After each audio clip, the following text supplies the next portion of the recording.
Welcome. This is Indisputable. I'm Sharon Reed, and for Dr. Rashad Ritchie, who's earned the day off today. And joining us as guest co-host is the wonderful, talented Rayyvana, Rebel HQ contributor. Always loved. I feel like it's a fun time. I learn from you, Rayyvana. I've told you that before. You offer great insight. So let's get right to it, shall we? Yeah, let's jump right in. Okay, we're gonna begin with, well, stunning headline, a shocker, really. No one would have predicted this. Racist emails sent by Donald Trump Jr. exposed.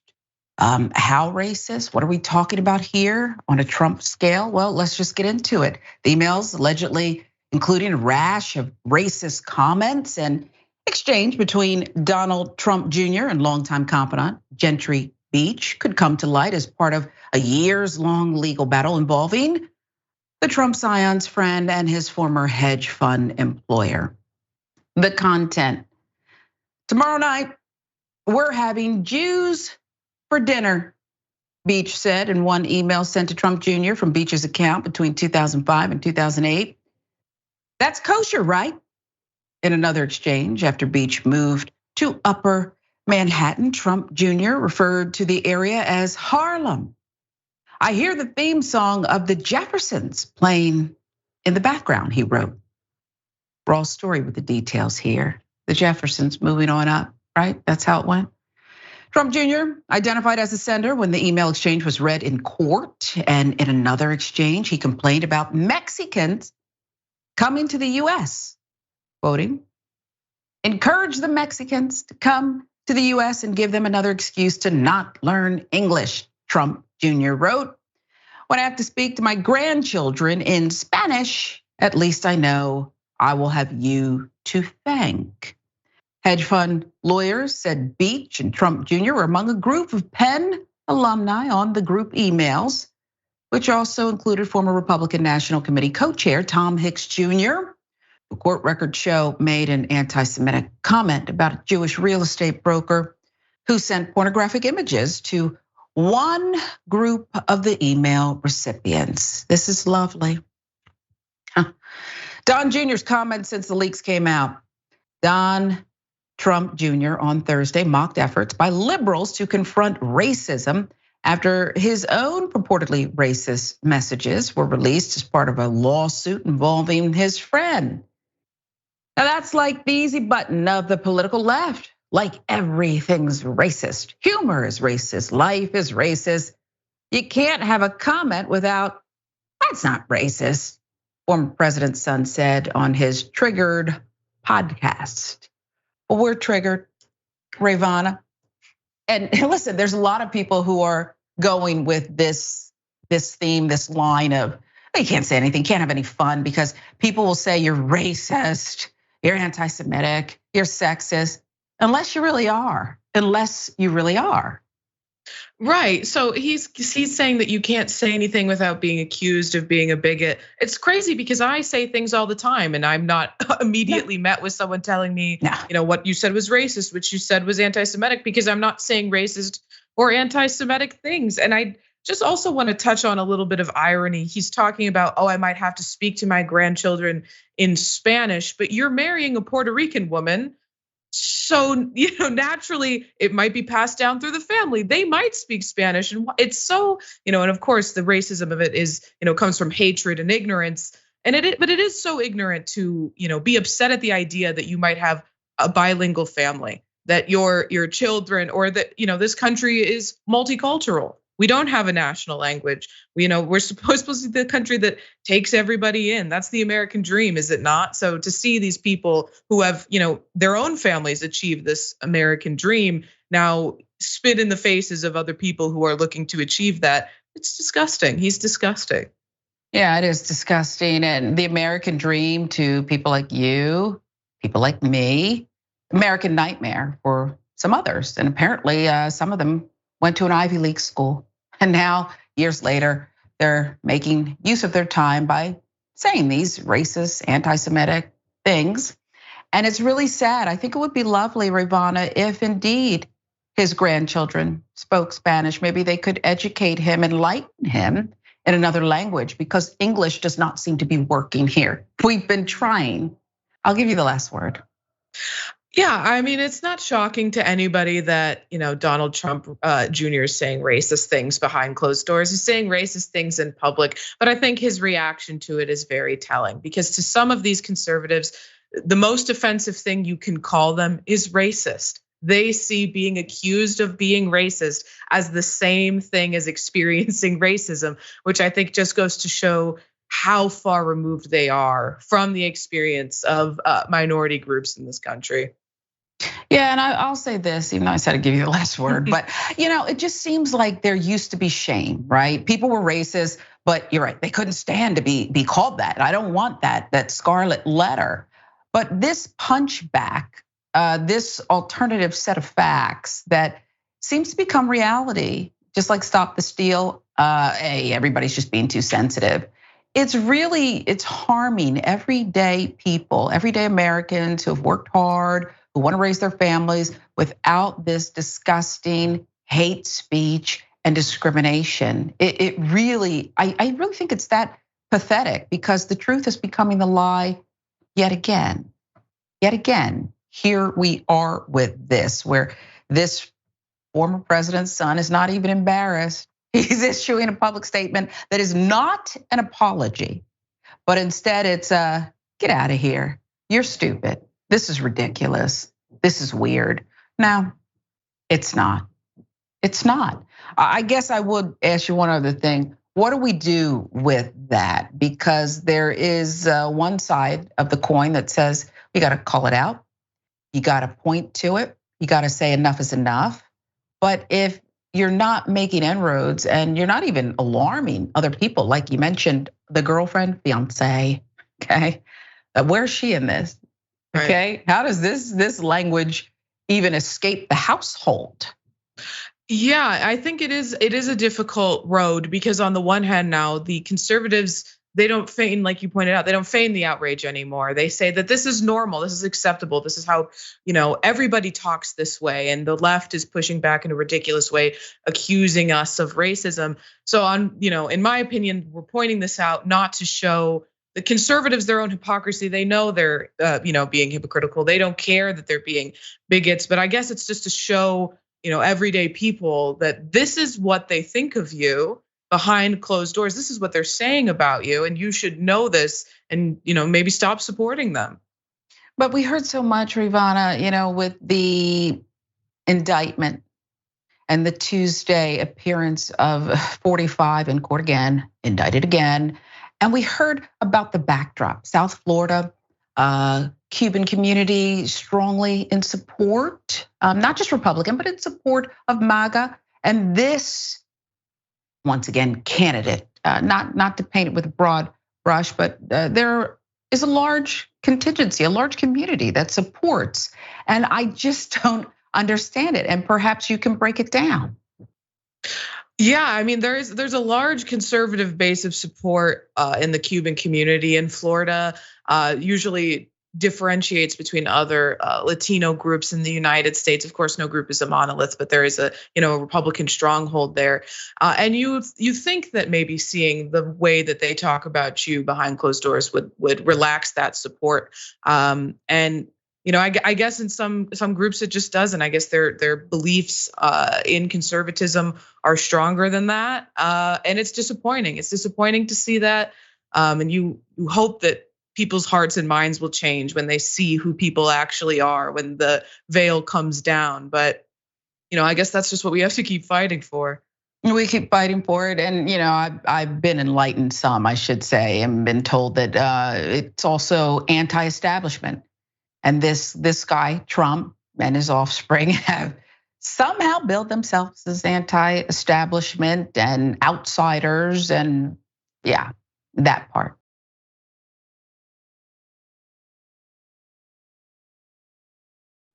This one is curious. Charges dropped for the people who dumped a woman's body here.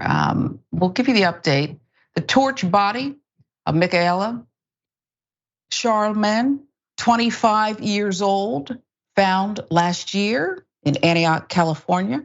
Prosecutors dropped charges against 2 men accused in the mutilation of her body. The background on the cause of death. Medical examiner determined that Sharon died of fentanyl overdose, noting that her family had attended all of the court dates in her sister's death, including the preliminary hearing where a judge determined if prosecutors have sufficient evidence to make a defendant stand trial. NBC News with the reporting.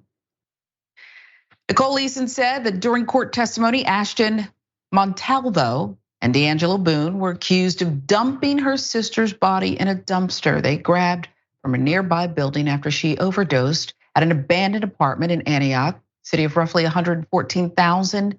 It's northeast San Francisco. The men were captured on security cameras borrowing a dolly from a 7-Eleven, pushing the dumpster 4 blocks to a paved trail where witnesses from a nearby homeless encampment saw them allegedly pour lighter fluid into the dumpster and set Charman's body on fire, Eason said. Roughly a week later, after her family reported the 25-year-old is missing, Eason said authorities confirmed her death. Now, after Charman's family reported the 25-year-old missing, the victim's mother said authorities confirmed her death. She compared the events to labor pains. I didn't have the joy of getting the baby out, she said. We got death instead. Charman's family blasted the DA's decision to drop the charges, calling the move unacceptable, telling NBC News that her family was devastated after learning the detective who helped solve the case was part of the racist text scandal that plagued the department. The scandal came out after my sister's death, Nicole Eason told NBC News. It shouldn't have had any bearing on the evidence. There's more on the text scandal. In April, a Contra Costa County judge released the names of 17 Antioch, California police officers who stand accused of using racial slurs, making racist jokes, sharing racist memes in text threads over a period of 2 years. The list of 17 names also included 5 officers who are already under FBI investigation for alleged crimes. Judge Claire Mayer declared the list of names doesn't deserve protection under the California Evidence Code. This is such a disturbing one, and it feels like this family, their loved one who is gone, doesn't matter and wasn't here. It just didn't happen. And I'm no detective, Rayyvana, but if you, it's so gross. Douse a body with lighter fluid. And we think it was a body, okay? I don't know if this young lady was alive at the time, okay? You destroy evidence that could tell us more potentially here, and that bothers me. But the carelessness and what seems to be, it seems, we don't have every detail, but we have enough. It seems to be that this mother, this family, it doesn't feel like they were included, consulted, or that they mattered. Yeah, that's exactly right. And just, I mean, I feel so bad for the family, for the mother, and I could never even begin to understand the pain that they're going through. But just want to offer my sympathies.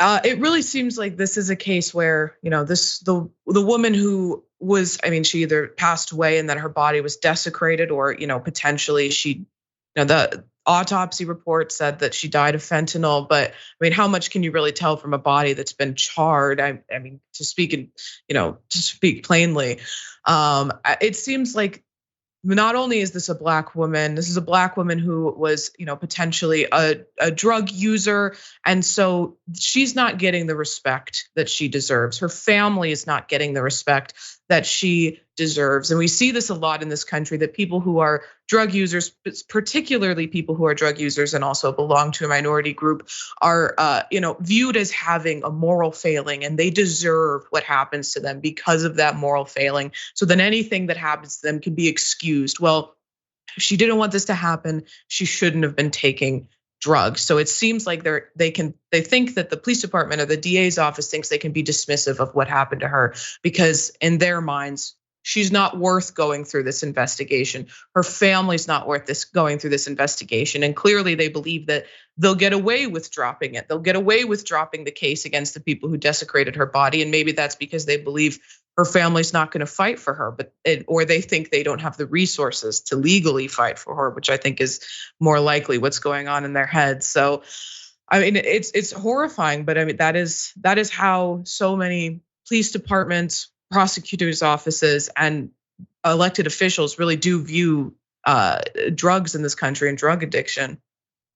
Sadly, you have framed the Black woman drug overdose victim and the way she is not thought of beautifully. You've outlined every layer of this thing. And I don't mean to undermine the medical examiner's conclusion, but I will say that having been a journalist, a news anchor, a reporter on the street, an investigative journalist, I understand that circle and who's in it.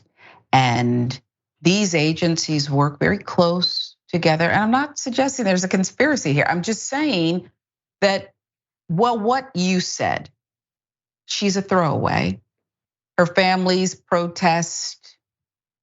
protestations won't matter to us because it is what it is.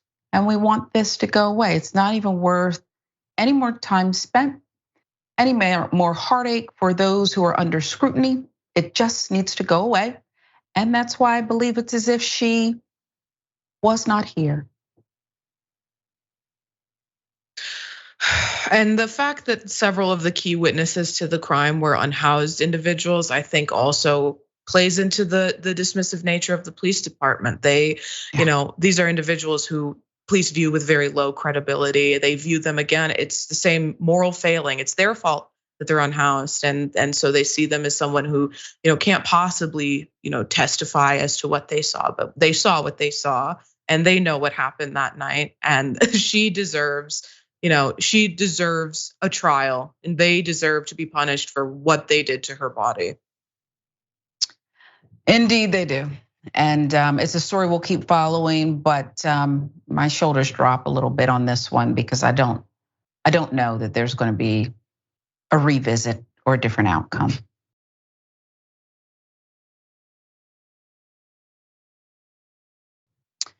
There is, though, a lot of money being given for this. $45 million settlement, indeed, for a man paralyzed in a police van. Watch. Hold up, okay? All right, what's up? Randy Cox was at a block party when New Haven police arrived in response to a weapons complaint. Officers arrested Cox, who they say is an ex-felon and was carrying a firearm illegally. As they were transporting him to jail, authorities say Officer Oscar Diaz was speeding and came to a sudden stop to avoid an accident. As a result, Cox's head is slammed against the back of the van, which had no seatbelt. I can't hear you. Despite Cox's repeated calls for help, it took the officer almost 4 minutes to check on him. Can you move at all? I can't move. Before calling an ambulance to meet him at the police station. When the van arrived, several other officers were waiting and began berating Cox to get out. Move your leg. Sit up. Roll over. Why not listening, bro? Sit up. I can't move. You're not even trying. About 3 minutes later, they dragged Cox feet first out of the van. What's going on? Huh? You ain't cracking. You just drink too much. Before officers forcefully hoisted him into a wheelchair. Cox is processed and dragged into a holding cell about 10 minutes after the van arrived at the station. He's perfectly fine. You want to put these on? Yeah. He was placed on the floor where an officer shackled his legs, but he couldn't move as he was paralyzed from the chest down. Difficult to watch.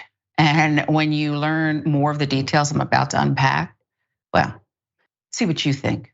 $45 million settlement has been reached for the mistreatment. That's an understatement of Richard Randy Cox, the man paralyzed in the back of that police van following a June 2022 arrest in New Haven, Connecticut. According to police, this marks the nation's largest misconduct settlement in history. I even hate the word misconduct. It's far beyond. Video footage showed Cox begging for help. The officers accusing him of being drunk, not believing that he was injured. Police put him in that wheelchair you saw, brought him to a cell where they waited for an ambulance. New Haven's mayor, Justin Alicker, said in a statement, the New Haven Police Department has instituted a comprehensive set of reforms, updated its policies and procedures on the transfer of people in custody, and required department-wide training on duty to intervene. Officers involved are being held accountable by the police department and in court. 30 million of the total settlement will be covered by New Haven's insurance. The remainder will be paid by the city, according to the news release. CBS News with the reporting here. Carl Jacobson became chief of police in July 2022, the month following that incident, replacing city chief administrative officer Regina Rush Kittle. She was acting chief until Jacobson was sworn in. During that time, he said, Mr. Cox was mistreated. He should have received medical attention immediately. He continued, we can't defend anything that was released. Can you defend what wasn't released? There's even more, I'm sure, here. 5 officers involved charged with second-degree reckless endangerment, cruelty to persons. They were identified as officers Oscar Diaz, Ronald Presley, Jocelyn Lavendaire, Luis Rivera, Sergeant Betsy Segway. Lavendaire and Rivera were later fired for violating multiple officer conduct rules related to the case. So this is clearly disgusting. What we were afforded the opportunity to see after the fact is disgusting. I'm too disgusted with the mayor's statement, and I don't quite know if I can articulate why, Rayyvana, but it just was so matter of fact, so callous. I don't want to hear about your insurance. It's the taxpayers who are going to pay, whether it's your insurance or not, okay? Right. We're not dumb enough to buy that part of the statement, and I don't know why it's even in there. I really don't. I don't want to hear about reform and training. It's not about training, it's not about reform, it's about humanity. And when you don't care about the black guy unbelted in the back of the van as you slam on the brakes, okay. I'm waiting to see some dash cam footage, by the way, Rayyvana, that shows that you were avoiding an accident, okay? I'm not buying it, and it could be true. But you have trained this journalist, host, Capacity Today, commentator, not to believe anything you say. This is disgusting, again. Right, and you're right about the statement too. There is a thing in there where it feels like he's trying to say, don't worry, it's not all gonna be on you. It's not all of the people of the city's burden to pay out this settlement. When in reality, it is that, okay? And you guys were wrong, and you're still not footing the bill for how you messed up. And that's how these settlements are paid out. I don't think it's the right way to do it, but it's the way apparently to get these victims the money, which I think, there's a concept, I've talked about this before, but there's a concept in the law called being made whole. That's what a settlement, that's what, damages are supposed to do. They're supposed to make the person whole. $45 million isn't enough. There's no amount of money that can make this victim whole. The traumatizing that the trauma he's experienced through this, the trauma his family has experienced, the care that he's going to require for the rest of his life, the tools that he's going to need, the relearning, how to move, relearning, different ways to do skills differently, things that, able-bodied people take for granted every single day. He'll never walk again. There's no way to make him whole. $45 million won't make him whole. There's not a dollar amount that will, but I'm glad that he's received this settlement. It should be more, and it never should have happened in the first place. And that's the statement that these cities should be saying. This never, ever should have happened. It's our fault that it did. Never should have happened. Never should have happened. And I'm sick of the second-degree charge. I'm sick of the reckless endangerment, cruelty to persons. They took him for a Freddie Gray rough ride. That's what they did. I believe that's premeditated. It's known throughout policing, even after Freddie Gray. And that's what they did. And I don't want to hear about 2 of the officers who were fired for misconduct related. What misconduct? Would it be where you pick? I have no formal training, Rayyvana, as an EMT, but I do know that if I happen upon an accident scene and someone's badly injured and the car's not on fire, what do they tell you? Don't move them, okay? You could paralyze someone. This is just, really? Unless this is called out, like you said, back to the statement, where this police chief says, let me tell you how scummy this is. I want details here so I know that you actually do get it and you're not standing with them and reading something that your communications person put in front of you, okay? Because that's what it felt like. And the time the officer spent berating him instead of getting him proper medical care, you don't know how much function could have been saved while they were, picking him up, throwing him around, forcing him to sleep on the ground in the cell. I mean, it's way beyond cruelty. I mean, it's just, they don't even see him as a human being. And they're so quick to accuse him of lying. And that's really telling about how, police departments view citizens, particularly Black people, and that they're supposed to be serving and protecting. They don't even see them as human beings. That's just something to throw on the floor, and it's mortifying. And that statement didn't even come close to addressing the evil nature of what we witnessed. It's evil. I have a family member who is transported to get medical treatment 3 times a week. And they put her on a stretcher with care, a 2-man team. They put her in the back of their transport vehicle. And then one of the crew persons drives and the other stays in the back with her to make sure. I asked one time, I didn't realize you stay in the back. Yeah, we got to make sure that, she stays secure back here and makes it safely to her journey. It's just what we're trained to do. No belt, handcuffed, and there you go. And everybody's acting like you need to change policies and you need to hire human beings, okay? You need to hire human beings. I'll give you the last word. I think that is exactly it. That is a dehumanization of the people that police interact with. It is the abuse of power, and there's no training that out. If someone's able to behave that cruelly, that's a part of who they are, and they never should have passed the psych eval that police departments are supposed to give their new hires to become a police officer in the first place. That part, couldn't have said it better myself. That's why you're our special guest host today, Rayyvana, Rebel HQ, extraordinary contributor. This is Indisputable. I'm Sharon Reed. In for Dr. Rashad Ritchie, who has the day off. Much more indisputable when we come right back.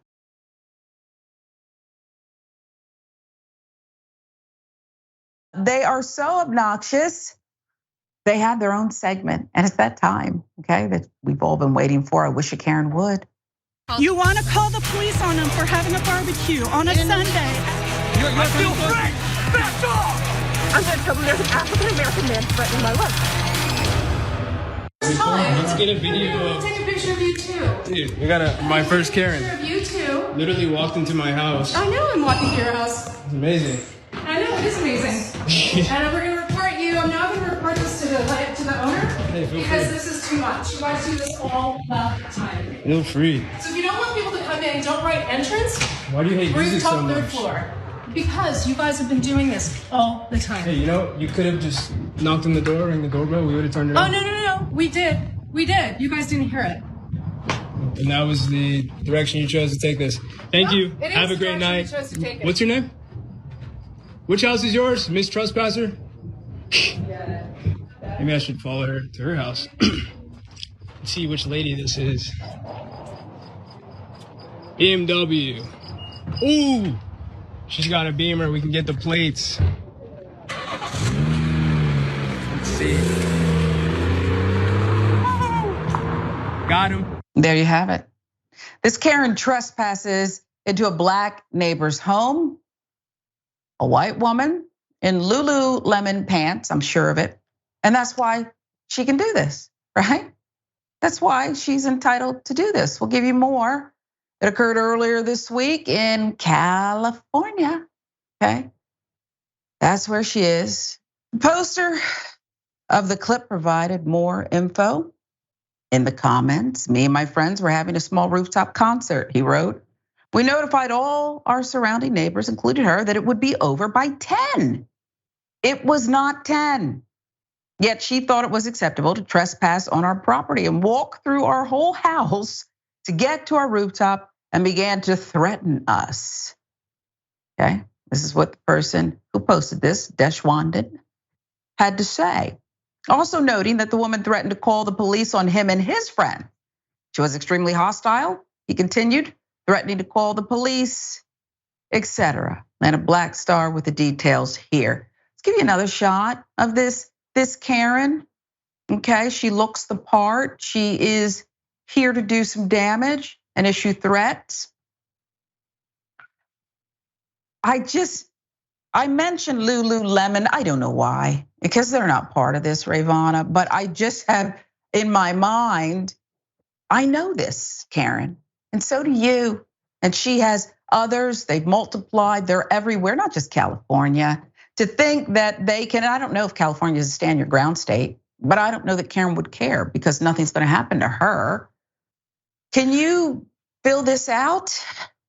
I mean, she broke the law. She trespassed into their house, and I think, you don't have to intend to trespass. You just have to know what you're doing for it to be trespass. But she even goes further, and she says, "I know I'm trespassing. I know I walked right up in your house," as if she has the right to do it. And I'm sure she wouldn't treat a white neighbor like this. But I'll also say the fact that she had to get in her car and drive to wherever she lives, she's not right next door. She's not the house immediately next door. She's just somewhere within the neighborhood. So I can't imagine it was that loud for her. But I mean, the people who were trespassed against, went out of their way. They informed the neighborhood, we're gonna be doing this. And why can't they have a little fun on their property with proper notice to everyone in the neighborhood? I mean, within, most cities have ordinances about how much noise you can make before a certain time. And most of those ordinances say 10 or 11 is the cutoff, depending on if it's a weekday or a weekend. So they weren't violating any law. She wouldn't have the right to call the police. If she called the police, theoretically, the only person that they should be able to arrest is her. But if she did call them, that's not how it would play out because she's the victimized white woman. And those are her scary black neighbors who were playing music. I am smiling because this is why we love you. I want you to have your own show, but I don't know that you will have time having just graduated law school. And what I heard in what you just delivered was an opening statement. Okay, cross-examination, right? You drove away and I heard it in your BMW. So how close were you really? Was this really bothering you? And then I heard the best closing argument. Okay, you're right. She broke the law. And I think there should be a penalty. And I also, Rayyvana, give kudos to this black neighbor who kept his cool and just simply followed her to distance because next it'll be he's stalking her and he was running after her with God knows what. His blackness is just the weapon enough. But I think there needs to be a penalty for these Karens. Now you're coming in the crib? Really? Right. I will say quickly, I had a Karen roommate once, worst person I ever lived with. And it was 7 p.m. on a Friday and our upstairs neighbors were playing music loudly, but it was 7 p.m. on a weekend. And she left a note, I didn't know she did this, left a note on their door saying, please keep it down in the future. And they came down one day and I opened the door and they said, did you leave this? And I was like, oh my God, I swear it wasn't me. And he was like, well, we'll tell your neighbor that she can't come to our next party. but wow. you are invited. Oh, wow. Yeah, and just to be clear, and I don't know if you're coming to us from home today, but please tell me, you no longer reside Thank because God. it's dangerous. It's guilt by association. And had it gone another way, who knows? Wow, okay.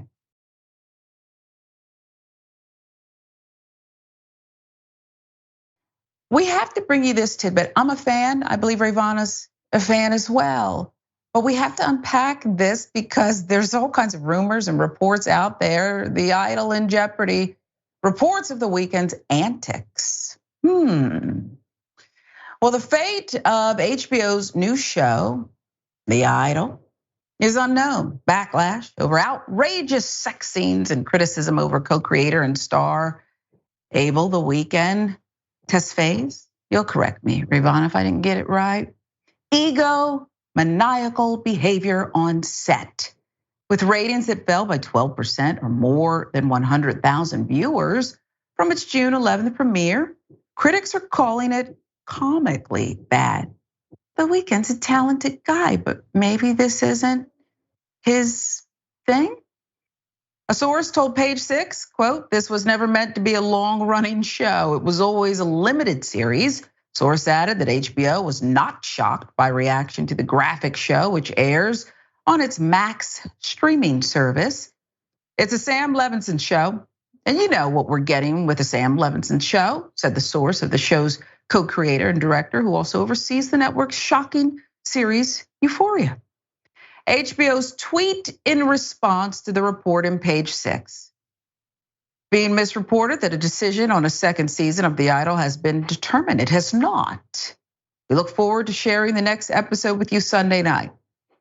Translation, give it to about Tuesday where they will make a determination about the fate of this series, okay? I assure you, okay? I can read you the statement again, but do I really need to? There was enough wiggle room in there. Last report, the premiere episode had surpassed 3.6 million viewers in its first week on the service, which HBO says outpaces the series premieres for both White Lotus, 3 million, that was in 2021, and Euphoria, 3.3 million in 2019, same time period.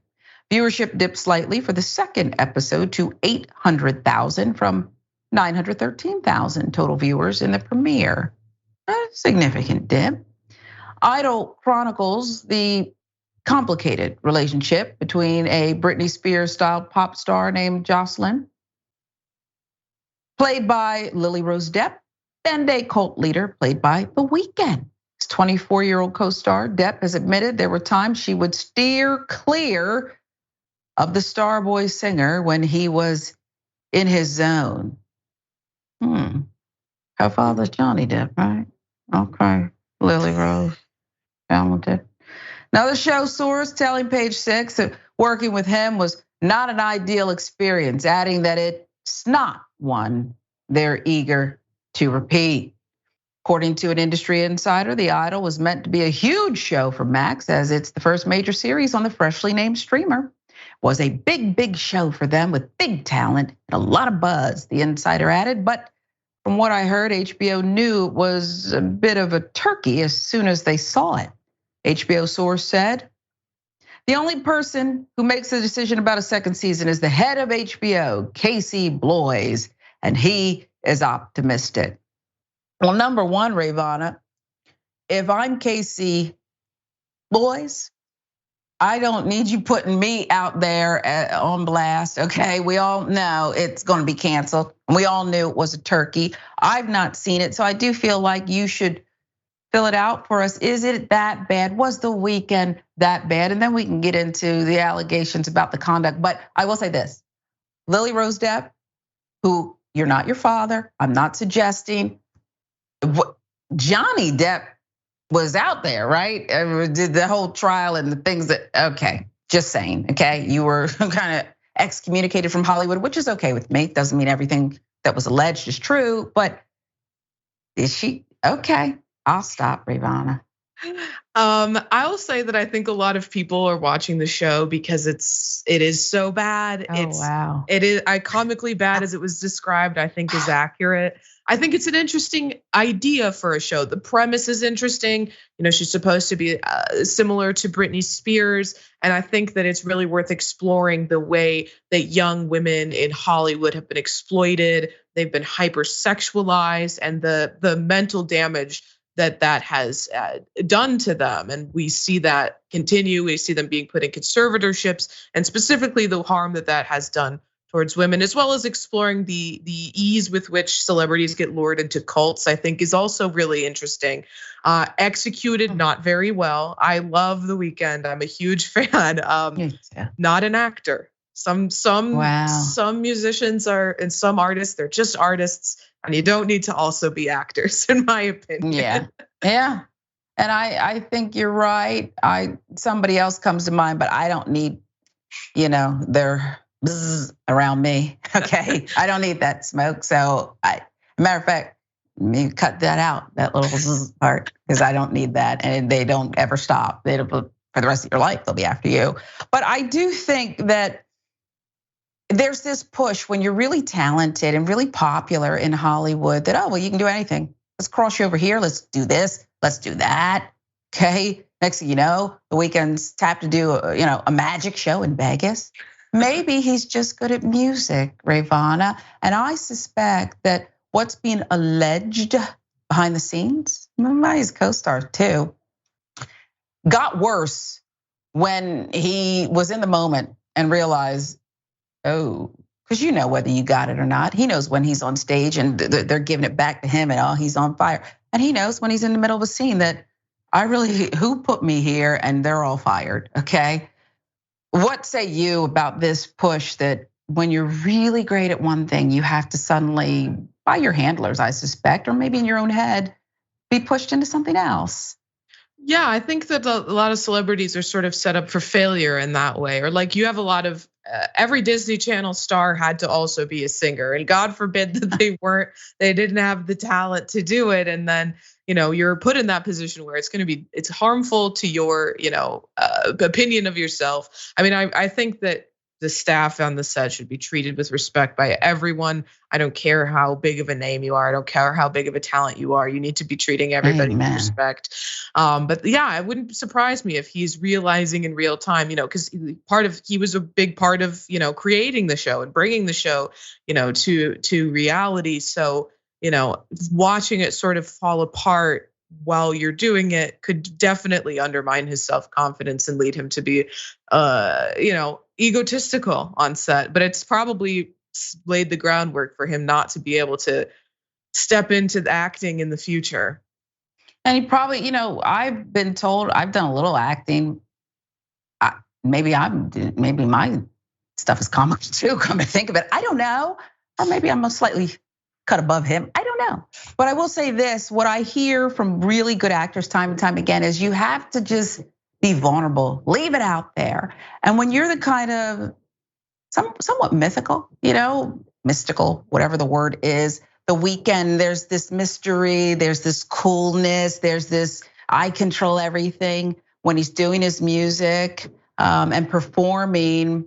And when he's not in control, perhaps, of all the material here, and you don't get instant gratification. There's no live audience perhaps telling you how great you are. There's no, Hadid sister on your arm, okay? There's no supermodel there. There's just, you gotta do the material and be great. They're giving me this because I'm rambling. That's why.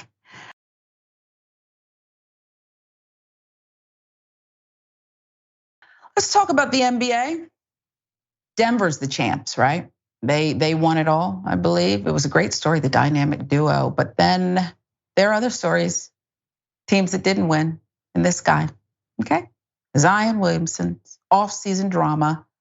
Well, it's spurring trade rumors. What drama? Don't act like you haven't been on TMZ and some other sites. But I'll tell you, Zion Williamson's time in New Orleans could be cut short amid the fallout from the drama in his personal life. Teams around the NBA are keeping a close eye on whether the Pelicans would make Williamson available ahead of the 2023 NBA draft next week in an attempt to move up from the number 14 spot.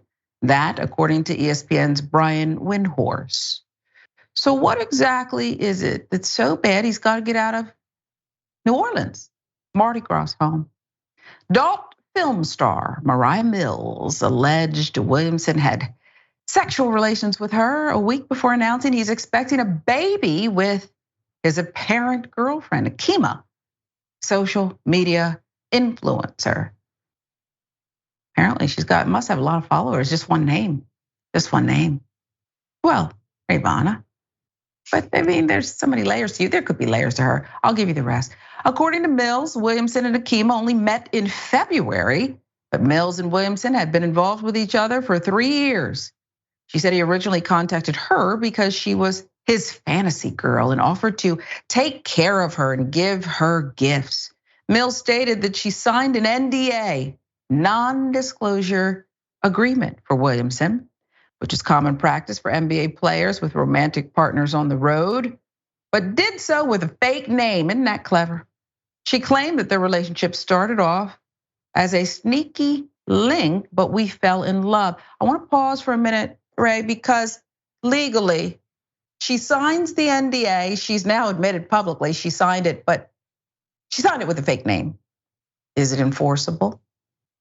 I most likely not. I mean, there's probably a verbal contract there that they agreed upon. And I mean, in that case, you could maybe argue that in court. But at this point, it's out there. It's already out there. So now you're just going to drag this woman through the court system it's not going to be a good PR look for him to do it. That's smart. Okay. Oh, I like that. If only he took good advice. He seems like somebody who probably doesn't take good advice. Mills also claims that Zion used a trap phone to record 100 plus videos of them having sex, that she learned he had shown these videos to other women in his life. In one screenshot, Zion asks if he can record their time together and inquires about the cost of bringing her to Portland for 2 days. As Mills tells it, Zion was jealous, protective of her during the relationship. In fact, she claims that he spied on her and tried to set her up to see if she would cheat on him. Here's the response from the baller. Zion Williamson has not addressed Mariah M's allegations. During a charitable fundraising event for the Summer Bridge program, Anderson Lee, Zion's stepfather, was asked about the situation. He told the public to believe nothing of what you hear about his stepson. Jamoran, another NBA star who's been plagued with off-court troubles, has been suspended 25 games without pay after he was seen holding what appeared to be a firearm in a social media live stream. Morant was previously suspended after he brandished a firearm in a separate live stream at a strip club.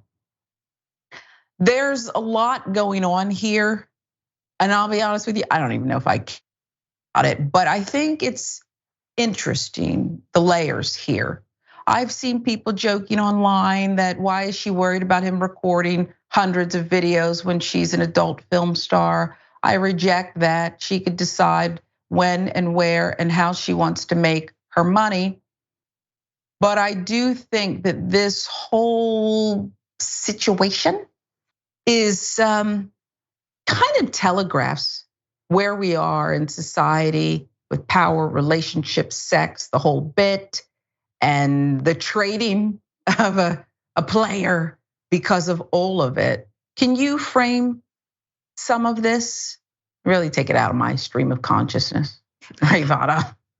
I'll say I think you're absolutely right that Mariah Mills has the autonomy of her body and she has the right to consent what videos of her people see and what they don't see. So she has the right for money to make porn that can be seen by whoever has access to it. And at the same time, because she's consented to that, she didn't consent to him sharing the videos of them having sex privately. So she's well within her right to call him out for that. I will say the timing of her coming out with this, it doesn't necessarily seem like she's trying to raise awareness of how she was mistreated, but more like she's just trying to get under the skin of his baby mama, which I think is a little less noble than, but I read her videos are picking up steam too. Right. No pun, but people are searching for her. She's becoming, even more famous, I guess. But yeah, you go ahead. Yeah, I'll just say, of course, he should, have more discretion with how he conducts himself, because the way that you act in private absolutely does have a tendency to come and have a play in the way that your professional life. I mean, and not just if you're a professional basketball player. Of course, if you have a high profile like that, it's more likely to come and impact your professional life. But just anyone in any career, your outside work behavior is unbecoming of someone they think is representing their brand. In most industries, that's more than grounds to terminate you. So, I think he's young. He's come into a lot of money very quickly, and maybe he just needs to learn how to conduct himself better. And if the team doesn't think that this is someone who we want representing our brand, then they can let him go. I think it's not like serious allegations of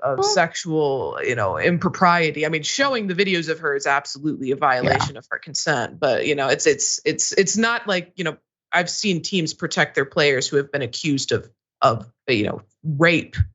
So, I mean, if they want to let him go, they can let him go and make a lot of money doing it. But I guess that's their decision. And I don't know what his relationship with his stepfather has been throughout his life. I don't know that much about his story. Perhaps I should have looked into it. But here's my thought on the stepfather's comment. Believe nothing about what you hear about my son. Marketing value is one thing, okay? And you're absolutely right. I tend to believe these allegations, I guess we'll call them. He's sleeping with probably a couple women. And it's not very nice treating people this way. Let's just boil it down to that. For the stepfather to step up, I guess there's something bold and profound about being protective of your offspring, your stepson. But I would like to think that there was a private conversation here, that you're hurting people and you're hurting yourself, regardless of whether it's going to cost you money or get you traded out of. Maybe he wants to be traded out of New Orleans. I don't know. But why are you doing this? I'd like to see that he would examine that. And maybe I'm too pie in the sky, but I think his behavior deserves some insight on a couch with a professional in front of him. That's just my thought, okay? That's just his personal, it's just my thought.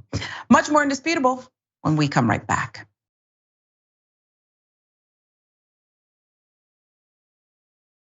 We'll move on now to another star in this field, arena, if you will, just the sports world. Conor McGregor accused of being a predator.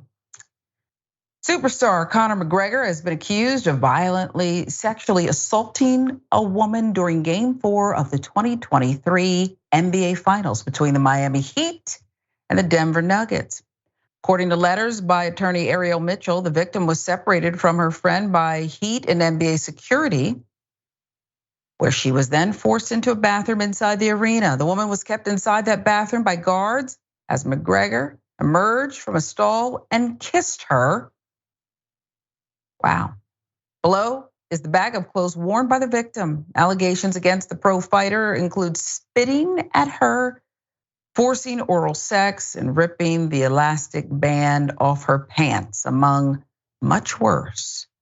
Woman was eventually able to escape by elbowing him multiple times, leaving her purse, which she claims was held hostage by McGregor's security. Representatives for McGregor have denied all allegations. The woman is seeking settlements with the NBA, the Heat, and McGregor in lieu of litigation, according to the letters. Here's a statement from the Miami Heat.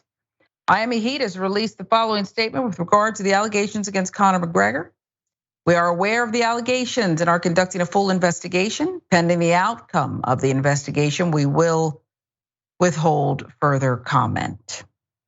The news comes one day after McGregor announced that he and his longtime girlfriend, Dee Devlin, are expecting their fourth child together. Not the first time McGregor been accused of sexual assault. In March 2019, it was reported McGregor was under investigation in his native Ireland for sexual assault stemming from a December 2018 incident. The New York Post with that reporting. It strikes me, Rayyvana, this is serious stuff. And what we did say there, serious enough. There's a lot more graphic details that we didn't put into the presentation today. But the announcement about the fourth child yesterday, it's too big of a coincidence. I believe it came out knowing that this was going to chase it. Yeah, I think that that's exactly right, to push some good PR for him a little bit now afterwards to, show, oh, but he's a family man, he's a father, he couldn't possibly have done this, despite the fact that this is not the first time he's been accused. And I know that a lot of people, when a celebrity is accused of violence or sexual violence in particular, everyone's first response, not everybody, but a lot of the first response, especially from their fans, is to say, oh, they're just after his money. Oh, they're just trying to get a moment of fame. But there is no moment of fame for the victims of sexual assault. Even the ones accusing a celebrity, the harassment they receive is severe. And that's one of the reasons why women don't even usually come forward. It's probably one of the, and for anyone who's thinking, well, why would she go for a settlement instead of litigation? Because because the preponderance of, you go by preponderance of the evidence in a civil litigation or in a settlement, as opposed to the higher standard that you would have to go through criminally. Not to mention the fact that police departments don't have a great record of handling properly investigations into sexual assault. And of course, if you have members of that police force who are huge fans of Conor McGregor, that might not bode well for her. So it's not that bizarre that this is and also she actually stands to potentially get some sort of, recompense for this if she goes the financial way instead. So it's not, anyone who's thinking, oh, she's immediately must be a gold digger. There's actually a very logical reasons why this happens. And there's there's very little evidence to show that there is an influx of false accusations. It's very rare that happens. And cue those who will next point to McGregor's security force, who will back up his claim, presumably. I say, see, we told you. He too knows everything you outlined there and how difficult an uphill battle it is. We do not know if he is guilty of these allegations. We're just stating facts surrounding this kind of thing that happens far too often. And victims are abused again. So it's a story that we're going to keep following, and we'll see what happens with this one.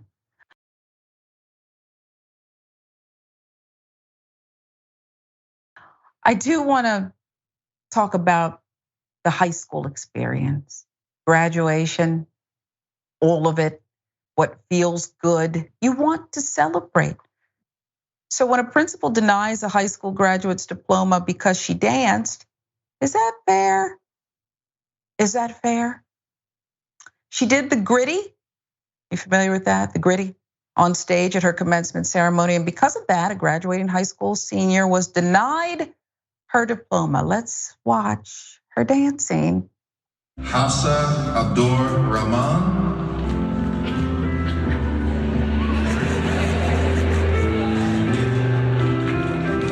Jabria Scott.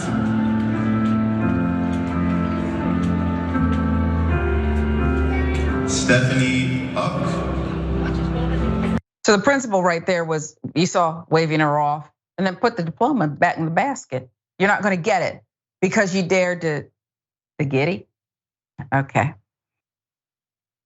Hafsa Abdur Rahman, student from Philadelphia High School for Girls, is calling for change after she was denied her high school diploma on stage after working so hard for it.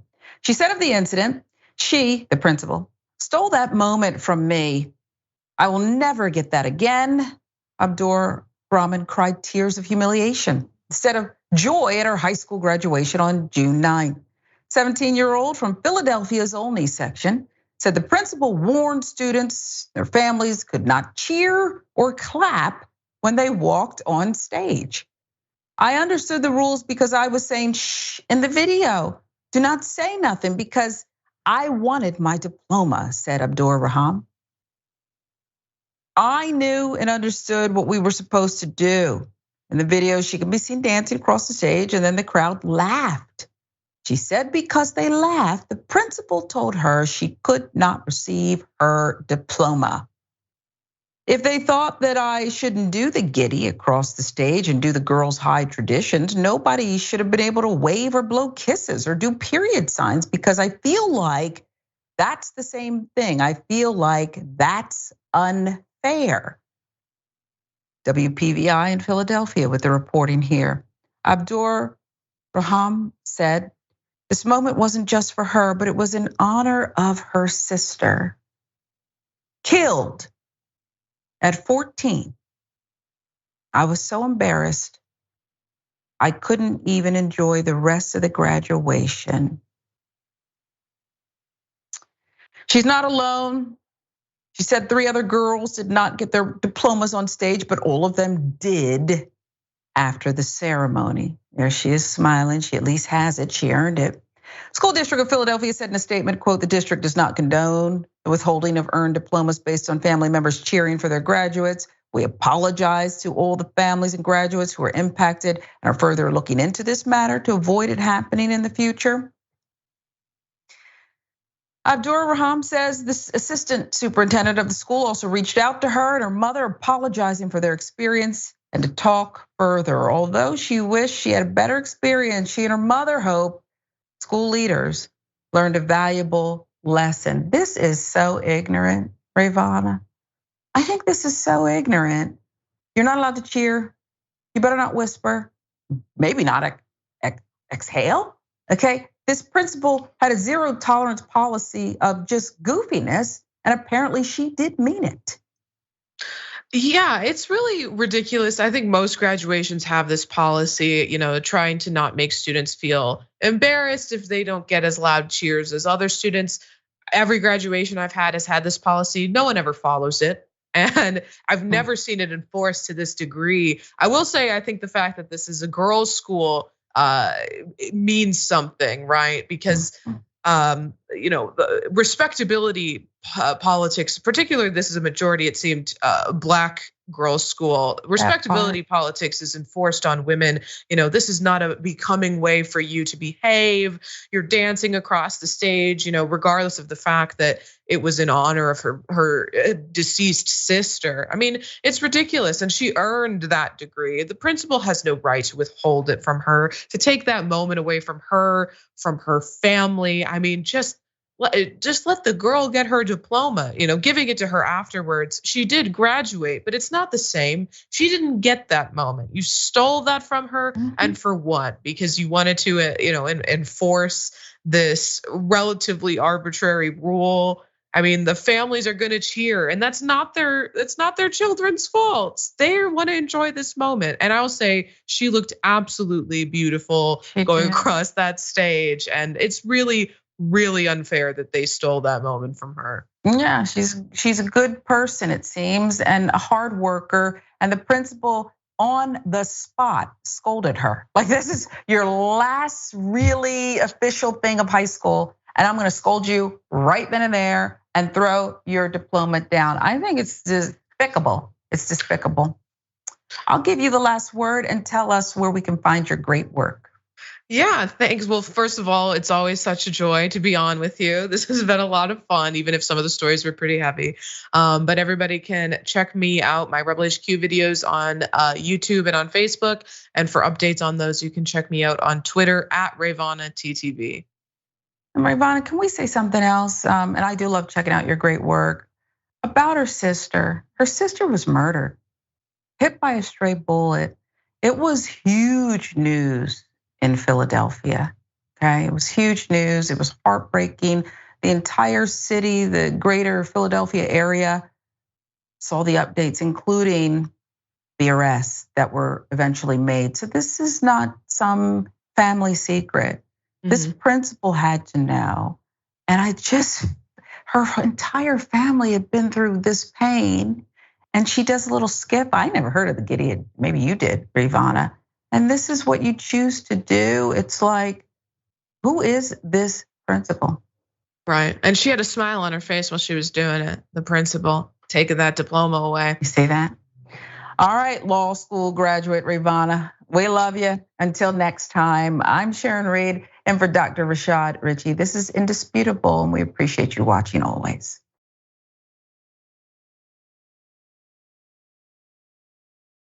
Donald Trump extremists would like for death and destruction, murderous mobs to take over the country. Well, let's get into it. We knew this would happen. Let's put him up full mast. The man who radicalized hundreds of thousands of individuals in this country and frankly beyond, Donald Trump himself. Extreme supporters of Donald Trump have met news of his federal indictment with visions of violence and retribution. At the Donald, a forum for ultra MAGA Trump supporters, users demanded public executions and other forms of lynching to avenge the federal prosecution of former President Donald Trump for the alleged mishandling of state secrets at Mar-a-Lago after he was no longer president. There's more. Calls for violence appeared in comment threads responding to posts on the front page of the forum Thursday night. After news broke of Trump's latest legal troubles, the most extreme comments were written in response to a fanciful post insisting, quote, the only solution to the DOJ's efforts to lock up Trump would be to vote him back into the presidency so Trump could pardon himself and begin arresting those guilty of insurrection and sedition. A user named Belak186 offered a far deadlier fix. Quote, the only way this country ever becomes anything like the Constitution says this country should be is if thousands of traitorous rats are publicly executed, end quote. Commenter Dog Face Killer quickly chimed in to offer supplies. I got some rope somewhere in the garage, and heavy_metal_patriot added. Han says we can borrow the Flammenwerfer, a reference to a battlefield flamethrower used by German soldiers in World War II. The proposal for mass killing struck user Black-Pilled MAGA as going too far. Quote, doesn't have to be thousands, just a few dozen would do. Shoot, would stop immediately. But user Nerdrum1 insisted taking out a few elites wouldn't make the difference, suggesting the number of dead required was on a genocidal scale, millions. The real problem is the people that vote for them. As long as they exist, the problem can't be solved. A user named heavy_metal_patriot concurred. Correct.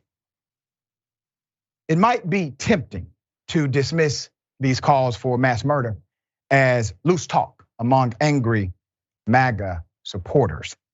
Yet there is a dark history here. In a previous iteration, the Donald, the forum, was used to help plot and promote the violence at the Capitol in 2021. As detailed in the final report of the House January 6th committee, including by users who openly discuss surrounding and occupying the US Capitol. The only thing that's going to change the course of this country from its present heading of Marxist dictatorship, the commenter wrote, is if Trump stands up in court and says to all of my supporters, the tree needs watering. And now is the time. Meanwhile, Governor Ron DeSantis, let's put him up. He has vowed to restore the name of US Army base in North Carolina to that of Confederate General. The Raleigh News Observer reported at a North Carolina GOP convention on Friday, DeSantis said that if elected president, he would change the name of the newly christened Fort Liberty back to Fort Bragg. It was changed by way of a bipartisan vote because Bragg, well, stood for things antithetical to the country. Let me deal with DeSantis, and then I'm going to go back to Trump and his supporters. DeSantis is literally saying, I want to take away your liberty. Because right now, the Army installation is called Liberty. I want to take away liberty, and I want to give you back Bragg. Bragg was a representation of bigotry, racism, and treason.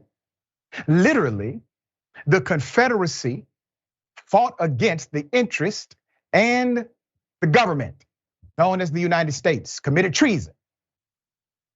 What sense does it make to put the name of a traitor to a nation on the nation's military assets, unless the military assets of the nation actually still, well, represent the same idea they did back then?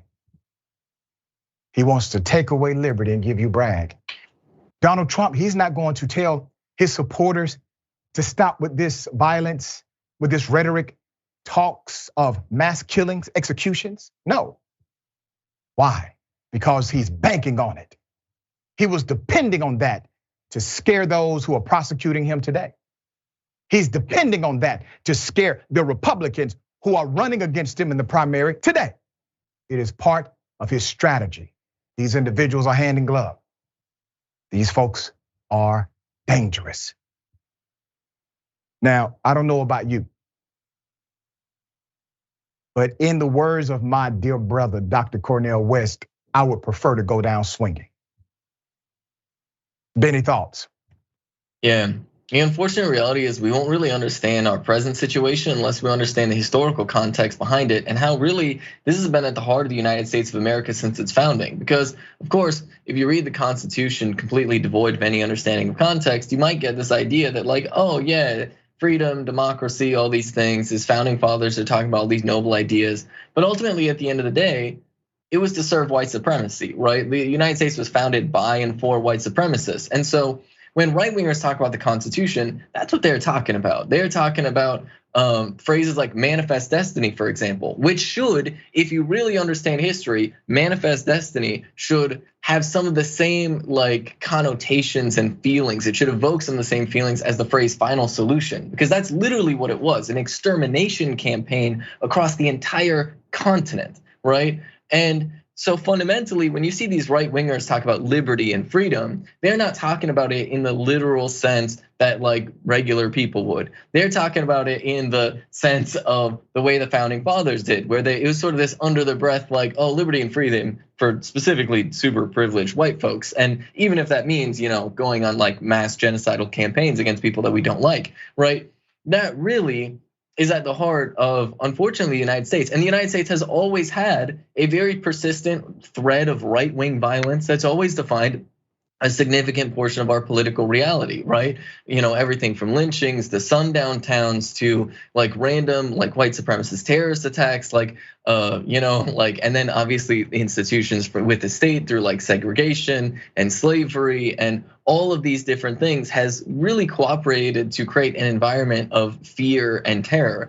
And anytime there's a fear among like these right wingers that society might become more equal, that society might improve in some way, they threaten violence like this. And that's why literally Republicans have been talking about the Civil War since like the Civil War. They've been talking about wanting to have another one. And I guess like the little party switch thing, whatever, right wingers in the United States have always like fantasized over like violence and fantasize over doing some sort of civil war, because fundamentally at the end of the day, they do not believe in the humanity of marginalized people. They don't think that black and brown folks should be treated as human. They don't think that queer folks should be treated as human. They think that women should be property. And fundamentally, they are more than willing to use violence to achieve those aims. It is why they both at the same time celebrate police whenever police victimize marginalized people, but then go after and attack police whenever police do things like arrest white supremacists that are like,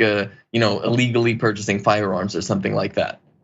Exactly, very well said. And at this point, no one should have any ambiguity as to what "Make America Great Again" means.